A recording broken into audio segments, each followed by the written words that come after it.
What up, what up, what up, what up, what up, YouTube? Happy Sunday. I know this video is coming a little bit on the later side. There was a lot going on today. But before we get into this week's breakdown, I want to go ahead and give my thoughts and prayers out to Asheville, North Carolina. Uh, the hurricane hit them especially hard, and it hits, close to home because I was literally just living in Asheville not more than 2 months ago. So like in the entire area that I was like living in completely underwater now. Like it's insane. So my thoughts and prayers out to everybody in Asheville, hoping that everybody's able to find the relief that they need. But without further ado, let's get into this week's video. The dollar is coming in weak, everybody. Um, Last week we got a lot of, as you can tell. Let's go on a higher time frame, get the full gauge. um, we were looking for her to go ahead and break below this zone we had marked here. That's what she did. Touched this little low all the way down here. We're starting to see so a little bit of pullback from that, but that's not just because it's a green candle. We're not talking about strength, everybody. I probably going to get some type of rejection off of this area and then a push back towards this low that was made, and that'll most likely be the move for the week. Similar to last week, like I said, I told y'all that when I was doing my own trading, I wasn't going to be watching the euro, dollar, AU. I was going to be watching just the dollar and then taking my trades off of the position that the dollar's in, and that's exactly what I did, and that's what I'm going to be doing this week. So when I start seeing rejection or weakness from the dollar, then I'll probably go ahead and just start entering in trades for the euro dollar and the Australian dollar. I like AU this week more a little bit, just because like AU kind of moves with gold, and like gold. I like the gold strength right now, and while I do have positions on gold, I want to trade. I want to correlate with and just kind of like focus on AU this week specifically for my own trading. No, I'm not gonna pay for TradingView. It's free, dude. They want you to pay for it. I mean, granted, I did pay for it for a little while, a couple years ago, because I was using the replay tool, to kind of like um do a lot of back testing and stuff. Building up the precision trading that I do now. If you're doing that, then I guess like yeah, like pay for it. Utilize that tool because it can definitely help you in your trading for a little while. But like to like continuously pay for it forever, I don't know. Maybe once I'm getting more of this like residual YouTube money to the side, because I don't like bills just like building up in the background. You dig what I'm saying? Because that's just like another little like bill that's just gonna like smack my account that I'm not like paying attention to all the time. You know what I'm saying? But let's take a look at euro.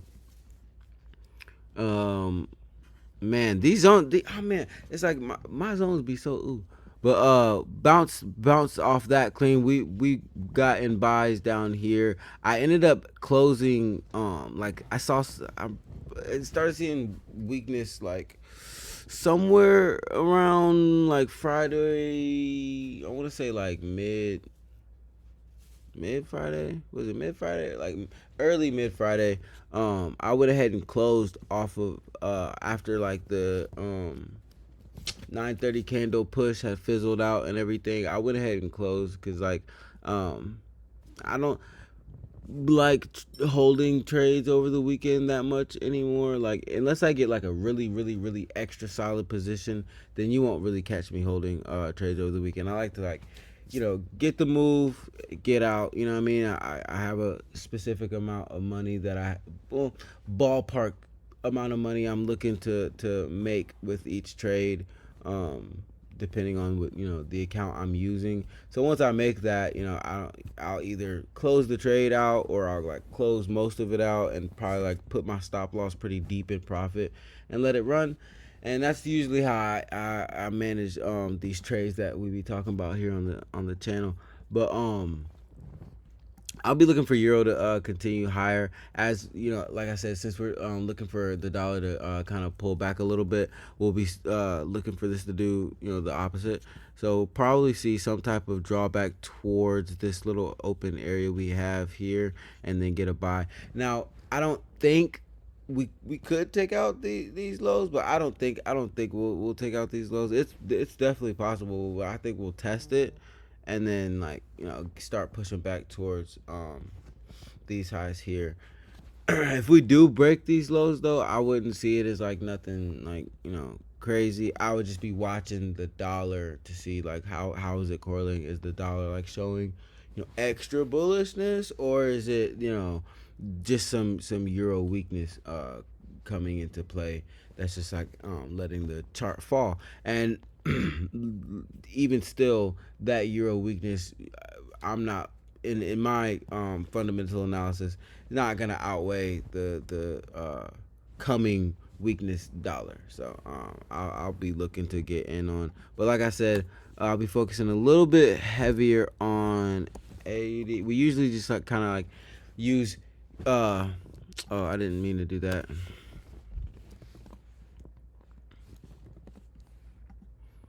um we usually just like go through the euro trade, and like that be it, because you're usually when I give out the euro trade, it usually correlates for GU and AU fairly well, but that's not always the case. Like for sure sometimes you'll have like a choppy week on euro, and then like a smooth week on AU, just depending on how the markets are moving. But I'm super duper liking AU this week.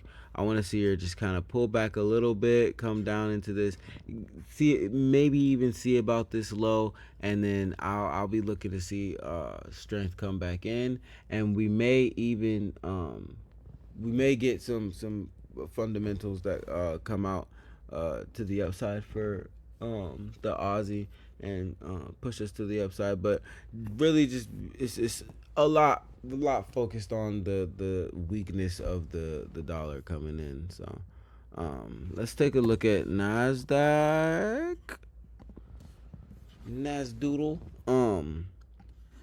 Stocks I think are gonna take a little bit harder of a tumble.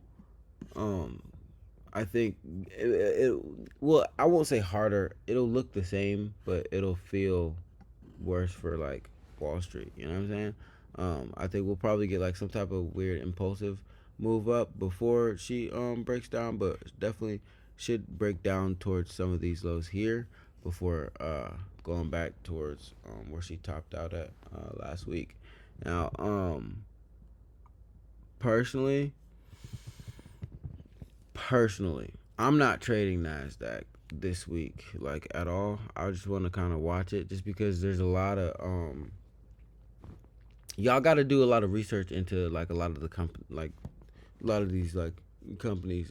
They're big companies. A lot of their information is publicly available. So like their like reports and earnings and all those things are. There's a lot of stuff that's publicly available. It's just the regular average everyday person doesn't know where to go look. I mean, you can really just Google it. I think it's not that they don't know where to go look; it's that they just don't have the wherewithal to go look. And yeah, like things aren't that great. You know what I mean? So like, I don't want to be too loud, but yeah, y'all go look at some recent reports from some top companies, and you'll understand what I'm talking about. But I'm definitely gonna be looking for Nasdaq to go back to the downside and then buy up.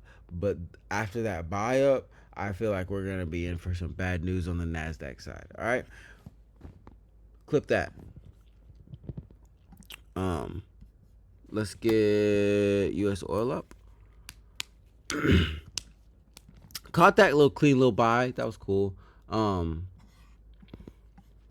I didn't. I ain't gonna lie, I actually didn't trade this with a stop loss on. I know that's against how I preach, but it was because like it was literally because of this.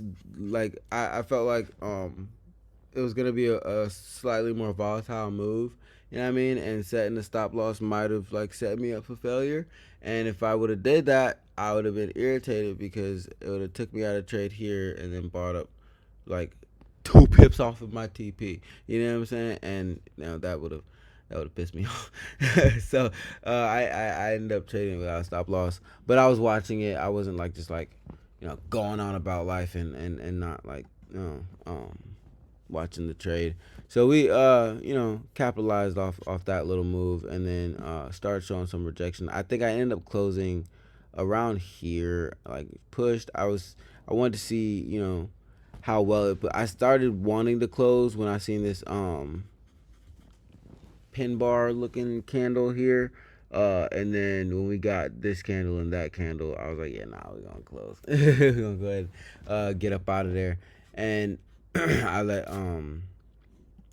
pretty sure I sent out the notification to the chats for them to close if they had already got into the trade. But ended up falling off. Let's go ahead and get rid of that. Ended up falling off back down. We can get rid of this box too, actually. Let's get rid of that. And get rid of that. Clean chart. Clean chart. Got a clean chart. Weakness. It seems like I feel like this is some like I don't my intuition, like I know it's a little bit out of the realm of like technical or fundamental trading, but like my intuition and based on everything that's going on right now, I feel like this price has been dropped artificially, right, and it's gonna go back up. I think we're gonna crack this high, and I don't think it's gonna look pretty when we crack that high either. Um, but yeah, nah, because the fact that I was like, it's a weird methodology with this specifically, but like since the price of oil is tied to so many fundamental things in when it comes to like U.S. and abroad, you dig what I'm saying? So you can't just like factor in the chart itself or just a couple of fundamental factors. It's more so of like, okay, well, like how much of our oil is this country buying? Oh wait, did they just say that they don't want to buy anymore? Oh, wait, hold on, what's going? You dig what I'm saying? Like, there's a lot of factors at play in that respect. So I'm gonna give it to y'all straight. Oil is gonna go through the roof and our gas prices are gonna go higher because of it. So, yeah, we might get us slightly more drop, but this low here. If I'm wrong, I'm wrong. You know what I mean? It happens. You know what I'm saying? It could definitely happen, but I don't believe we gonna crack that low. And by crack, I mean like close below it. You know what I mean? Like we might touch it, might teeter around and play with it. No diddy. But like I don't think we gonna actually like crack that low. Not even taking like regular trading factors into account with oil this week. It's based on just like straight up broad fundamentals. Oil's definitely gonna go higher. All right, we're moving on. Let's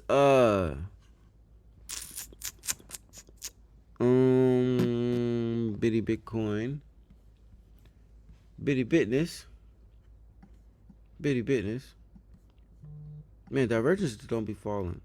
Like every time I like I don't know if when I spot divergence on a I mean like on a higher time frame, it doesn't seem to fail in certain market cycles.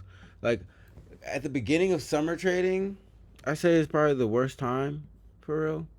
But like outside of that, it's just like mm, mm, 4, 5 years, 5 years straight on this like trading in the same exact way has not like I don't know hasn't faltered yet in any. You know, so we'll see. I guess I gotta be in this. I gotta trade the same way for about like maybe 10, 15 years to really get the best gauge. Um, but like 5 years trading the same way, you know, I spent like 2.5, 3 years just like playing around trying to figure out how I was gonna turn this into something that had longevity and found that way. It seems to not be failing. I mean, y'all have seen enough of these videos. I do them every week now. It's like pretty consistent. But yeah, Bitcoin broke out, but it's now seems to be well. See, like this is one of those times where it's like it's just a matter of like how you're reading the RSI, right? So like it's not divergence, but there's a difference in what's happening. You know what I mean? Now, what? Let me explain. You got price right here.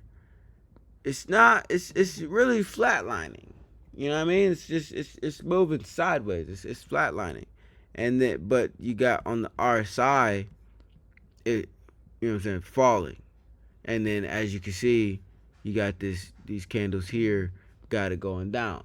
So like had I pulled up my charts a little earlier, I probably would have peeped it a little earlier and been saying, oh, she about to sell, and then oh, she sold, something like that.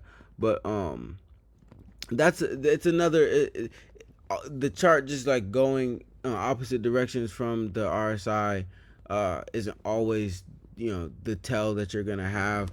Sometimes it's just a difference in like simply structure. You know what I mean? You have on the chart up here, flatlining, down here, falling heavy. It's like on the chart, it's not. It's mad close. Down here, it's not. It's clearly different. And that's a one of the other ways you can kind of extract information to get a trade. Now we see that it's falling. All right, we got directional bias. All right, where's she falling to? Probably this area that acted as a little resistance before, turned into a support here. Probably gonna test it out here. I would like a trade. I wouldn't be against a buy off of this area. I would just because it's a crypto, I'd keep a tight stop here, and then if it does get stopped out, I'd look for entries down here. And if that doesn't even happen because she doesn't want to go that low, then I'd wait for her to bottom out, buy up, retest, and then continue up. You dig what I'm saying? And that'll give you your buy for Bitcoin this week. And then trade of the week. All right, what we going with it? We're gonna go random forex. What we want? Actually, I'm gonna cover my eyes. I'm gonna just like scroll up and down a little bit, and then we're gonna click. Did it click one? NZD USD. Well, that's not really fair. I mean, like, I guess it is. I mean, we already know what it's going. I mean,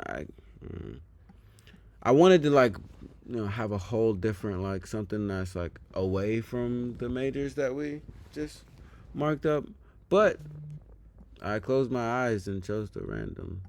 So, let's see. Let me go to the 30-minute. All right. We'll take the simplest one with the most likelihood of being profitable. Yeah.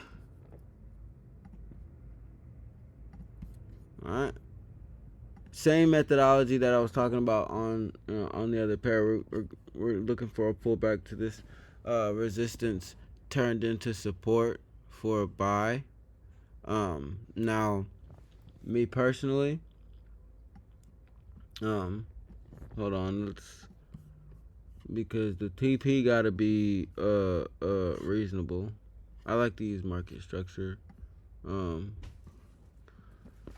Okay, so for this trade here, there's not much structure close to really give us too much. So managing this here, I'll say like we're shooting for this high here. You dig what I'm saying? Which gives us like really about a damn near 1-to-1 trade. And my this stop loss here, I'm not like telling y'all to like set your stop loss in TP to this. This is just like areas that I would be looking to close in if things go bad. Let me grab a little line here just so I can point this out. So look, this little area here, this is what I'm expecting to hold price up if price goes, deeper than this support or this resistance turn support. You know what I'm saying? And that's because it held price up here. You know what I'm saying? And that's literally the only reasoning. If price breaks that, I'll get out and see about another entry. And you know what I mean? But this is trade of the week. I always take the trade of the week on one of my accounts with, since I'm putting it out there, I'm gonna risk it because I feel like since I'm putting it out there, somebody else is probably gonna risk it, so I should probably risk it. So yeah, we'll see. We'll see how this one plays. Once this goes 10, 15 pips into profit, my stop loss always goes into profit. That's how every trade gets managed. Now, granted, timing is everything. Sometimes it'll go like 10, 15 pips into profit, then come back to entry, then go 50 pips into profit, and it's a matter of managing that. So when I say 10 pips in profit, when it's when it's resting 10 pips in profit, not just got to 10 pips in profit, okay? But go deeper into managing that in the course. So be on the lookout for that sooner rather than later, all right? Let's go ahead and publish this. Because I like to publish it during the video, so you know what I'm saying, transparency reasons and all that.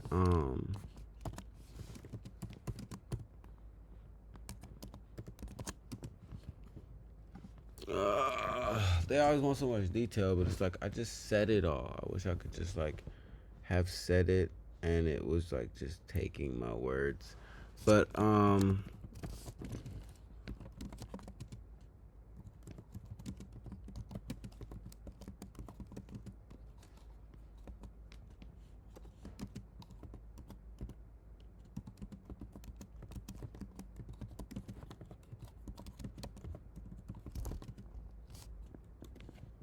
let me move my face out the way so I can actually see. Tuned. Wow.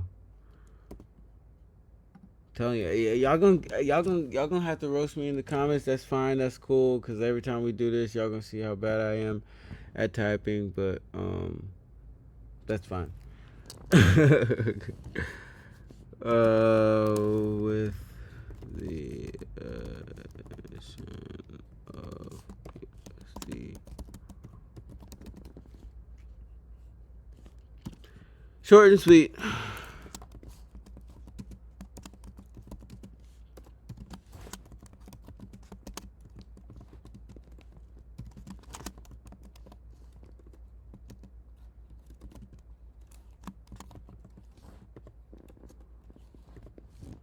Beam. That's how that go. Trade safe, trade smart, trade drippy. Let's publish it, everybody. Man, this straight, really straight. Well, I mean, like, it's a little bit of wavy.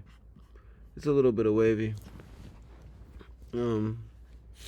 Let me know, guys, in the comments if y'all want me to like go a little more in depth into like my like full analyzing process. Like I come up here to kind of like give y'all like just a gauge at, you know what I'm saying, overview, huh? But if y'all want me to get like deeper, more technical, because like when I'm getting all this together, before I do my videos and in my morning sessions and stuff, I'm a lot more you know nitty gritty about all the stuff. So if y'all want longer videos, more in-depth analysis, let me know in the comments. Drop a y'all get this to a bunch of likes, then I'll know that that's what y'all want. You dig what I'm saying? I'm gonna start, and I'm also gonna start back doing the Wednesday videos with the minor market breakdowns. So like these ones are like all the majors. Then we're going to do all like the smaller pairs, smaller cryptos, things of that nature on Wednesday. So be on the lookout for that. All right. I love y'all. Make sure you're kind to somebody today. I'm gonna catch you on the next one.